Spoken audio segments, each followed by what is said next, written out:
So for this fairy house, I use more natural materials. I use sticks, I use moss. This is pre-bought moss, not sourced moss from my yard.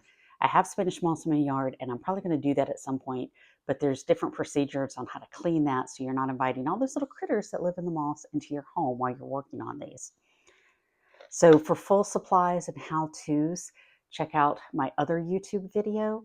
It gives you a step-by-step on how to make these. This is just going to be a speed-up, shorter version so you can see a different type of fairy house than the first one that I made on the first video that's got more bling and stones and things like that.